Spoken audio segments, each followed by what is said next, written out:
Heaven only knows. I mean, I can point blank tell you what it's about. It's about, it is about like love. It's about losing love, finding love again. It's about like that question sometimes that's like lingers, and it's like, what if things were different? Like heaven only knows. At some point you just have to kind of give it to God or the universe or whatever you believe in, and just acknowledge that like we're not meant to have the answers to everything, not even to everything that happens to us, right? Sometimes. So that song is really like almost like a peace offering with myself of just like heaven only knows, and that's okay.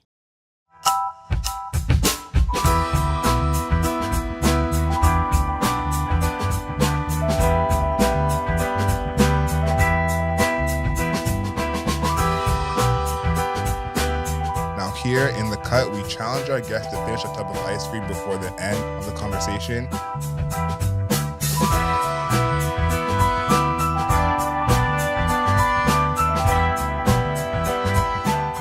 Good morning, good afternoon, good evening, and good night. Welcome to The Cool Table. My name is Adriel Smiley, a.k.a. AdrielSmiley.com, a.k.a. Adriel Smiley Official, a.k.a. The Godfather. Now, here in The Cut, we challenge our guests to finish tub of ice cream before the end of the conversation. We have a special guest here today. Happy to have you in the building. Ari Daye King, welcome to the show. Thank you for having me. I'm happy to be here. Tell us about this flavor that you chose, and what do you think your chances are of actually getting this done before the end of the show? Well, I chose tiramisu because I love coffee and I love tiramisu. The chances of me actually finishing this, I'm going to say maybe 7 out of 10. Oh, that's pretty high. Like 70%. I like ice cream. Okay. And I like to eat. Okay. So 7 out of 10, I like those chances. We'll obviously check back in, but 7 out of 10 I think is pretty good. Me, I'm not a good multitasker. In my head, I think I am. And then once it takes me half an hour to do a 10-minute thing, it doesn't work out. So good so far? Delicious. Okay. Big shout out to Eva's. They are our ice cream sponsor for all of season 3. You can find them on Bloor Street. And I think they have a place in Mississauga as well, but Eva's Original Chimneys, all the great flavors. And all you vegans out there, they got flavors for you guys as well, those who are lactose intolerant.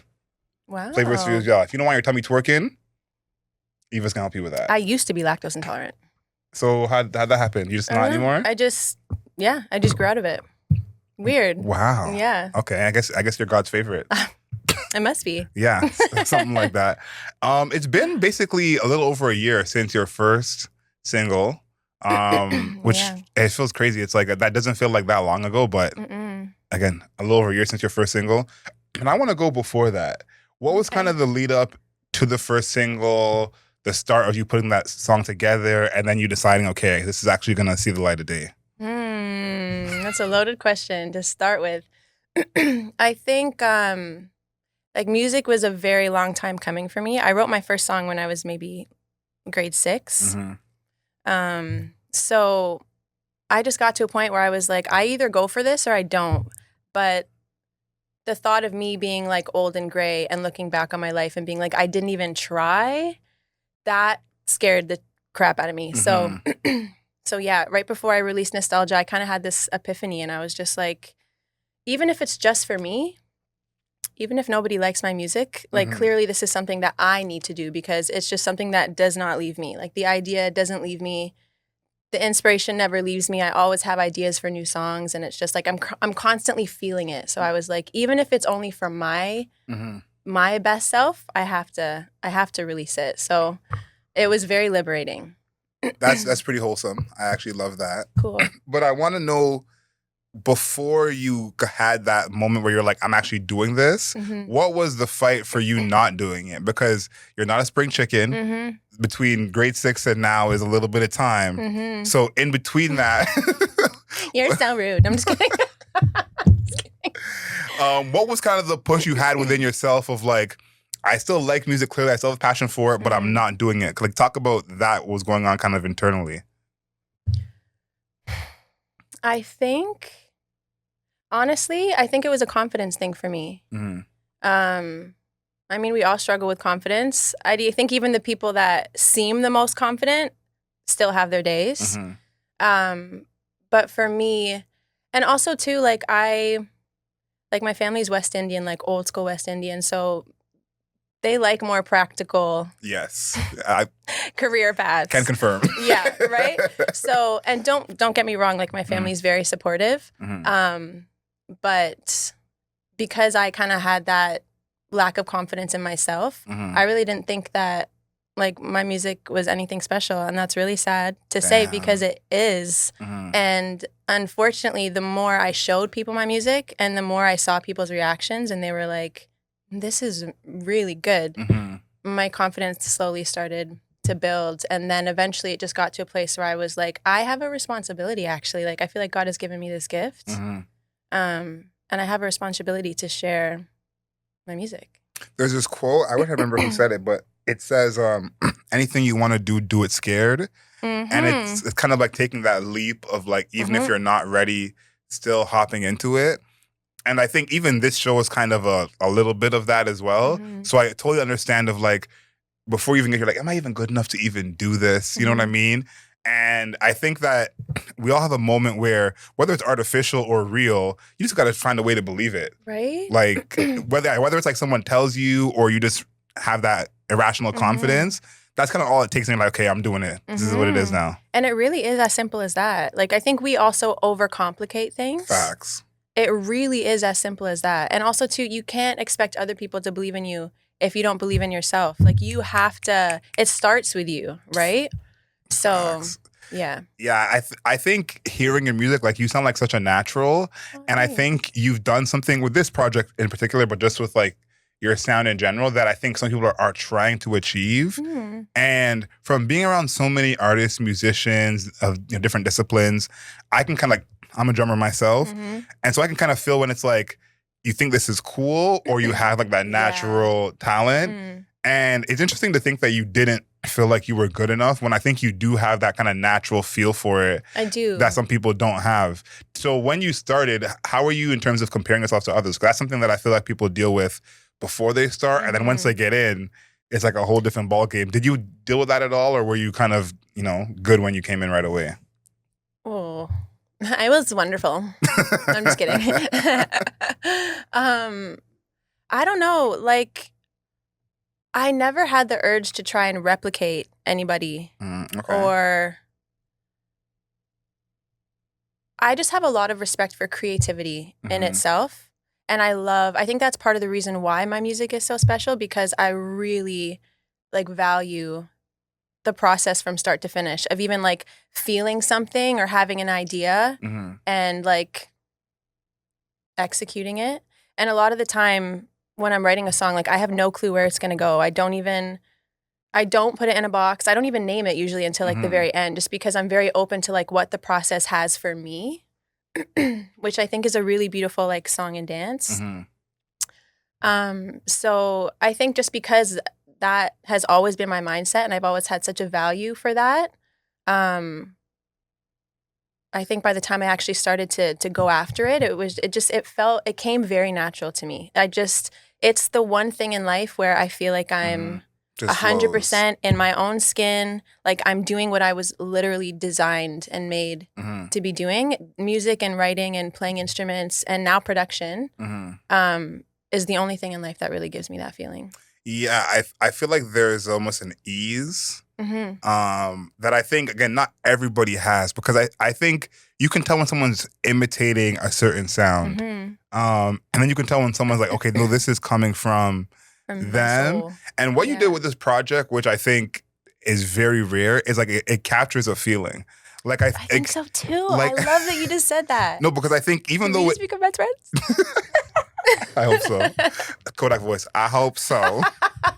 But even though it's short, every time I listen to it, it's almost like it's a different feeling after, and it reminds me of like a movie. Wow. When you watch a movie and like you were in a certain mood before you watch the movie, and the movie's done and you're kind of like, how was I even feeling before this? I don't even remember now. So I feel like you have captured that. The 333, we just experienced it ourselves before we started recording. See? This is divine intervention. Honestly. Talk about what that 333 means to you. Yeah. So I really view my life in like chapters and seasons.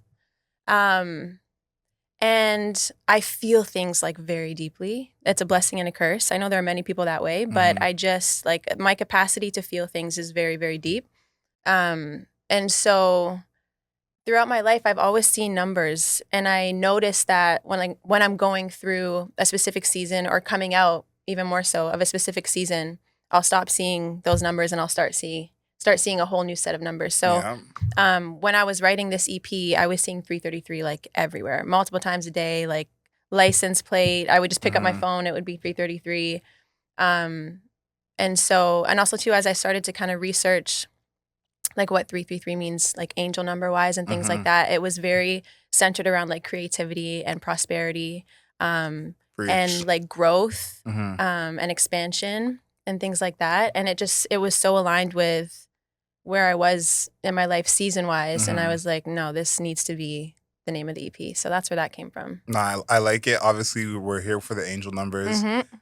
One thing I always think about is this. I don't know what the actual theory is called, but I'm calling it the red car theory. Okay. And it's the idea of, how much red cars you can see on the way over here. You can't say because you weren't paying attention. But then if I ask you to see how many red cars, then you see. And pay attention to it. I always think about that because that's like a sense of, it's almost like a power you have internally to see those things. It is. And I think that sometimes we don't acknowledge our own power when it comes to seeing those things. And okay.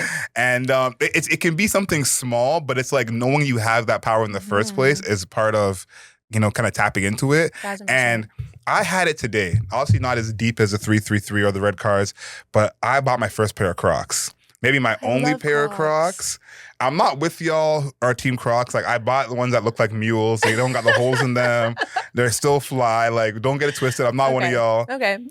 But after buying this pair of Crocs, I'm now noticing everyone who's wearing Crocs or slippers. Like, I probably saw 5 people after I went to the store who are in a full fit with slippers on. And I never noticed that before. But now that I'm in a full fit with slippers on, I'm noticing it much more. So I think that that's something that once you're aware of it, you can almost apply it to anything. 1,000%. I think that's also it's so important that like you choose where you place that energy, right? Facts. Because it holds weight. Like what goes on up here holds so much weight in terms of what eventually happens around you, right? So I think it's like acknowledging those things, and it's like, no, I want to also pour my energy into that too, Heaven Only Knows. That's my favorite song. Really? Cool. And there's a back and forth that you do with your own vocals. Talk about putting that together. 'Cause I think that gives the song like a certain energy that kind of makes it flow a little bit. So talk about that back and forth that you do and how you kind of came with that. Yeah. I think that's just like a stylistic, like I just love a lot of background vocals. I always have. Like I grew up in churches too. So like choirs, I love the sound of like a solid choir. And a lot of my favorite artists, their background vocals are just like insane, like Layla Hathaway. Yep, yeah. Even Kehlani, I think her background vocals are really dope. But yeah, so that's one of the most enjoyable pieces of the puzzle for me when I am creating is just like singing with myself, harmonizing with myself. I just like stuff to sound very, very full. And I love that you said it embodies a feeling, because that's one of my main goals. Yeah, I want to make you feel something when you listen to it. Like I want it to be somewhat of an escape mentally. So I think all the background vocals and like the layering, I think really contributes to that. No, it makes it very full. Like it reminded me of Cleo Soul Mother, like that era. Oh, that's my baby girl. Like love Cleo Soul. Yeah, she's amazing. It reminded me of that era. I love that. Of her. But talk about, I guess, the concept of the song. Like I think that there's a joy that's sonically in some of these records that I think you do match with the lyrics. So talk about putting these songs together lyrically. Heaven Only Knows in particular, but just, the whole project. How much time do we have? Let's see. Heaven Only Knows. I mean, I can point blank tell you what it's about. It's about, it is about like love. It's about losing love, finding love again. It's about like that question sometimes that's like lingers, and it's like, what if things were different? Like heaven only knows, at some point you just have to kind of give it to God or the universe or whatever you believe in, and just acknowledge that like we're not meant to have the answers to everything, not even to everything that happens to us, right? Sometimes. So that song is really like almost like a peace offering with myself of just like heaven only knows, and that's okay. I don't know what would have or could have gone differently. But it's just like acknowledging the love that was there, and being grateful for it, because sometimes the answer is just like heaven only knows. Like maybe it was just that season and that's all it was. But yeah. Personally, I find it comforting when I think I know what the song's about and then it matches up with what you say. So love that for me. Nice. But it felt like it was like the comfort of the unknown. That's exactly, yeah. And I think that's like such a hard place to get to, romantically especially. Like when you want something to work out and it doesn't work out, and you just gotta like, or even just not knowing why. It's like you can go crazy thinking about it and racking your brain, but at some point it's like, that's a whole separate podcast. That's a whole separate podcast. Yeah. I don't have time for that. Yeah, like thank God I don't have that why gene in me. I had it a little bit when I was younger, Me too. but I like the wiser you get, the older you get. Yeah, and like a lot of my girlfriends, when they're asking why about something that happened, I'm like, it actually doesn't matter. It doesn't. Like, you know, it actually, like, I know you think it really, really matters, but it really, really doesn't. So the comfort of that, I think, is something that's like a sign of growth. You're like, okay, like, I don't know the answer to this, but I'm actually okay with that. I'm okay not knowing the answer. Yeah. And there's a lot of beauty in that too. Like, there's a lot of beauty in just being like, I'm okay not knowing. Yeah. You know? It's tough, obviously, to deal with, but I think that there is that, I don't know, like you kind of feel stronger. You're like, you know, I'm actually okay. 1000%. I'm actually okay. Yeah. Yeah. I know. I like think the that's resilience huge. that you build in those moments in life, for sure. Is there a particular song that you're proud of from the project that you're like, wow, I killed that? I think maybe The Reason. It's the last one. I mean, I'm super proud of the whole thing. I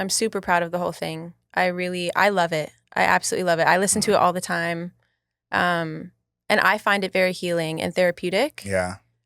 So my hope is that it does that for other people. But if I have to pick one favorite, I would probably say The Reason. What about The Reason are you so proud of?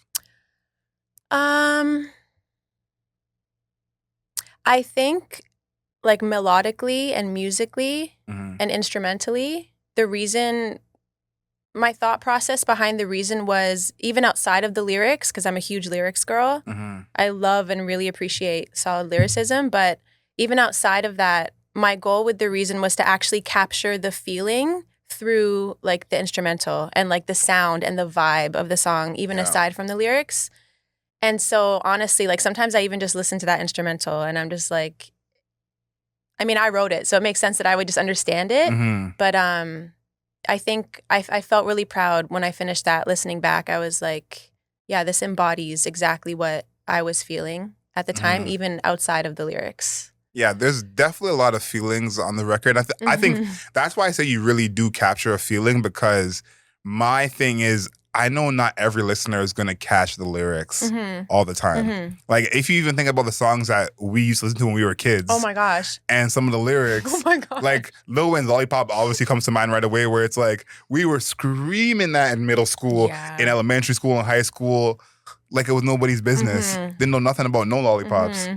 And so thinking about that, I'm like, a great song lyrically doesn't mean everyone's going to understand it lyrically. True. And it's kind of the job of the instrumental and the production to kind of lead the person to water in a sense. And so I feel like you've done that on this, where it's like, I don't want to call them the dumber listeners, but you know, those other listeners, the dumbasses, they can understand as well, because I think that is the real part of music that is the universal language, is the music itself. Yeah. Where it's like, I don't need to understand nothing that she's going through, but I could feel it in these chords. Even like songs like Selena. I listened to Selena so much growing up. Did I know a word of what she said? No. Did I still sing every word? Yeah. Absolutely. Was it pronounced correctly? Absolutely not. But like, you just feel... It's just, music is so joyous. Like you don't need to understand it fully. Again, it's just the feeling. It's the feeling that it gives you. And it can resonate with you even for reasons beyond you, you know, which is really cool. No, 100%. The song I think of is 2 songs by D'Angelo, Brown Sugar. That song was about weed this whole time. I had no idea. And then Shit Damn Motherfucker, which might be one of my favorite songs from him. That song is always gonna be riled up. I didn't know why. Maybe 2 or 3 years ago, I finally realized the song is about his wife and his best friend cheating together Oh my gosh. and him killing them. Did that actually happen? I mean, not the killing part, but did that happen? I think the cheating thing actually happened. Oh, and I'm like, no. yeah, like that's the kind of song that would come from that. So Oh, I think I heard a song thousands of times, and then only a few years ago, I was like, oh, You're like, damn, what? like he went through it. So yeah, there's a bunch of songs like that where you're like, in the time, we don't even get it, but later on, it kind of makes sense. Now, before you get out of here, we got to do a top 5, okay? Okay. We got to do a top 5. Now, I'm gonna walk with you. You're not alone on this top 5, and it's top 5 R&B artists. Okay. Now, this is a personal top Only 5. R&B? Only R&B. Oh You can my go R&B gosh. soul, neo soul. You can kind of mix it up, but only R&B. Now, I'm gonna give some of mine just to kind of get your brain rolling. But it's your personal favorites. Okay. It doesn't have to be, whoever R&B people only. are gonna say. Now, obviously, anyone who knows me, number 1, D'Angelo. That's my GOAT.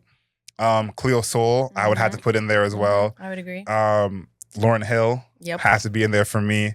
Maxwell, huge Maxwell fan. Oh, yeah. And my 5th spot, there's a bunch of people I could put in here, but if I'm gonna be honest, it has to be Jeremiah. Jeremiah, Really? probably the most underrated in R&B. For all my Okay. Jeremiah fans out there, you know exactly what I'm talking about. Those Europe mixtapes, absolutely classic. So that's my 5. Do you have a 5, kind of your favorite R&B artists? It's hard to say like only R&B because I love so many different styles of music. Like it would be easier just to give you like my top 5. I feel like doing a top 5 overall is even harder because you got so much to choose from. R&B is like you can choose your like 18th favorite artist and give them some shine. Okay. Lauryn Hill is definitely like, of course, maybe even number 1. Cleo Soul's also in there for me. Yeah. Layla Hathaway is also in there for me. Yeah. That's 3. I would say Brandy's pretty up there. Yeah. I also love Maxwell and D'Angelo. Okay, so now you got 6. Sorry. So you said you wanted to go just mainstream and you went over the mark. So clearly you had more than enough. Anyone else want to give an honorable mention to? I mean, Sade. She's How did I leave Sade out? How did you leave Sade out? Miss Adu, I'm sorry. Erykah Badu. Yeah. Erykah Badu, absolutely. Absolutely. Yeah, she's up there for sure. Yeah. Yeah, I think those are I feel like we picked a lot of the old school legends. Like I think Jeremiah is the only new, I guess Cleo Soul too. Yeah. Jeremiah Snow Allegra's up there for me too. Snow Allegra. I love her. Yeah. I really love her. Yeah, that's like, I feel like the group that makes the kind of like music that we like that has that soul in it. Yeah. Yeah. And like a little bit fusion-y too. Yeah. But I want to feel the pain in your music. You know what I mean? Like, yeah. And then if you want to go like super old school, Teddy Pendergrass, absolutely in there. Luther Vandross. Oh yeah. Luther was one of the first artists that I remember where I was when he died. Really? Yeah. I was at a family like gathering, and I seen a bunch of. I wasn't hip to it. I was too young at that point. But a bunch of my aunties, oh no, they were losing it. Oh no, they were losing it. Luther, no. Yeah, they loved them to Luther. So I was like, okay, this guy must be the real deal. I did my research after that, got more hip, but I was like, y'all are acting like I died, like. So yeah, you're like when I die, I expect the same amount. No, 100%. Like, it's funny. That's kind of the mark now of like how impactful an artist is, to me at least, is when they pass. Like, how much do the people who are not fans get tapped in? Yeah. Like when Nipsey Hussle died, so many people became Nipsey fans like right away. Yeah. So if you don't have that, then it's like there's levels. You know what I mean? Yeah. Prince was also. Prince is up there. Like Diamonds and Pearls. Oh my God, Prince. So I was on a cruise, and it was like 80s themes and music for the whole week. So they had like an 80s musical, like 80s karaoke, and obviously a bunch of Prince was played. And the person who was singing most of the time couldn't hit like half of the falsettos, No. and they would just fake it and just Oh, start no. just start screaming. It was so funny. Like they wouldn't even try. Like the falsetto would come and they would just start yelling. Did they think it sounded good though? No, they knew Or it they was knew they it knew was it like was a funny. funny. It was like a spoof. Yeah, Okay. yeah. But I was trying to hit the notes. So you can imagine how dumb it sounded. Like they're just screaming, I'm You want to screaming. give us a No, I want people to listen to the performance? podcast. I Okay. want people to enjoy the radio show. So, stay. You don't gotta hear me sing. Okay. After. After. Yeah. Absolutely not. Absolutely not. When people get $100 million, they get an exotic animal. Okay. I do not make the rules. You see it all the time. Mike Tyson with his tiger, Justin Bieber with his monkey, Michael Jackson with his monkey. I feel like we're overdue for a pop star coming out with an animal. Maybe PETA has done their work well and put a stop to that, but I feel like we're overdue. But when you get to $100 million, what is the animal? You said when. Of course. Love that. Speak into existence here. When you get $100 million, what is the animal that you'd bring into your life? I mean, a monkey's so cliche, but they're so cute. Okay. I'm not mad at that. I'm not or mad at that. maybe a little baby pig. A baby pig. A little baby piglet would be very cute. So what happens when it grows up? Like... No, I'm just kidding. Tackle yourself. I love them. I love them their whole life. Or maybe an elephant. A baby elephant would be so cute. And then I would just keep it in like my backyard. So you just want babies. No. Maybe you need like a animal foster care service, and they spend the first couple years of their life with you, and then once they grow out of it, you send them on their way. Or like love them really, really good. Mm-hmm. Like this is how you should be loved your whole life, and then be like, go find it. Go find it is crazy. Yeah. Yeah, they're gonna have abandonment issues for sure. Like they're gonna be like, no one will compare it to me. Yeah, they're like, this is what I got for the first years of my life. I never got it since. They're in the zoo getting looked at. World. Like that's actually really mean of me then. No, 100% really mean of you. That's what I'm saying. All right, listen, you got $100 million, so you can do whatever you want with it. Yeah, like, and maybe you just have like, steak in a zoo or something. Yeah. Yeah. When I get there, I'll consult with you. We can figure it out together. Okay. Yeah. I think you chose monkey, elephant, and piggy. And pig. Yeah. So I'd have 3 animals, apparently. Probably the weirdest mix we've had of animals on this show. Chris, do you agree with that? Yeah. Piggy. You're welcome. Elephant and monkey. I'm trying to think who would be like the alpha in that situation. That's what my brain is trying to wrap around. Like, when someone has a dog and a cat, usually the cat is the one who runs things. Yeah. Like, who is the cat out of these 3 animals? I think it'd be the monkey. I think so too. I think the elephant would just be like pushed around everywhere. Yeah. Yeah. Like a big softie, probably. Yeah. I think it would be the monkey as well. Yeah, the pig is the one for me that I probably couldn't get past because my uncle in Jamaica has pigs on his property. Really? And seeing his little pigs, I'm like, overrated, man. Overrated. They're so cute. I don't think so, man. Really? Dirty. Their little noses. And they eat their own doo-doo. Like you can't get past that. Like you can't, like we go past a lot of things. You know what I mean? Like. But there's this levels. I love that you chose doo-doo. Yeah, like that's just really what's going on. Like they're eating their own doo-doo. And it's like Not my piggy. My piggy's gonna have really good manners. You know what you're set up for? You're gonna be that like grandparent that thinks their kid is the sweetest and your kid is selling drugs and terrorizing the streets. And you're like, my little Jimmy would never. Okay, I see the vision now. I see the vision. Okay. Your kids can do no wrong in your eyes. No. I wouldn't go that far. That's what it's giving. That's really? What it's giving. It's not my intention. Not my intention. Listen, we'll see. We'll cross. You're putting words into my mouth. Cross that bridge when we get to it. As a man, it's my duty to put words in your mouth. Let's see where you're at with the ice cream. It's not giving 70%. Let's show the camera over here. Yeah, she's got a lot left. A lot left. I guess you were doing your job in terms of answering questions. Yeah, I was trying to be a good guest. Okay, that's fair. But I guess you got that to take with you. But you tried your best. You absolutely tried your best. That's all you can do. I want to see more people finish the ice cream for the rest of season 3. Here's the thing. It's hard because you're talking. You're right. Here's the thing. I may start suggesting people to bring someone with you. And we just got like an ice cream eater. I don't like the way that sentence sounds, but you know what I mean? Like just bring your best eater. BYBE. BYBE. Bring your best eater. Mhm. Oh, that's hilarious. I'll sign up for that role. Yeah. Oh, just to eat the ice cream? Yeah. Because in season 1, we had the big things of ice cream, like the Briar size.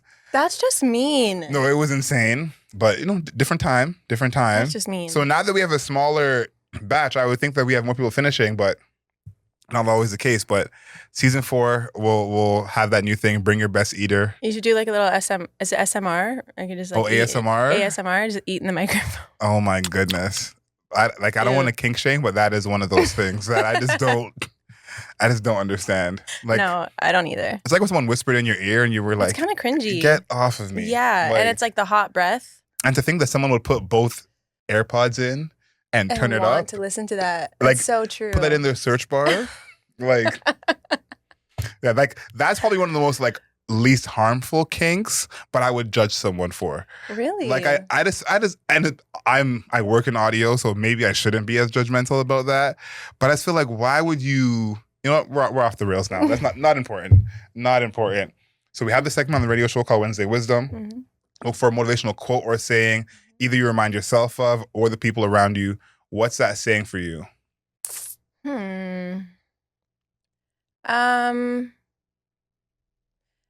The first one that comes to mind is you can only meet somebody else to the depths of where you've met yourself.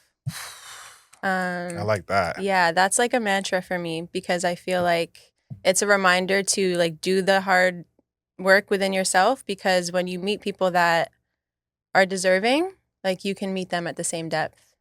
I like that a lot. And there's a lot of healing in that. So no, I like that a lot. That reminds me of my actual header on Twitter. It's be kind, life is a mirror.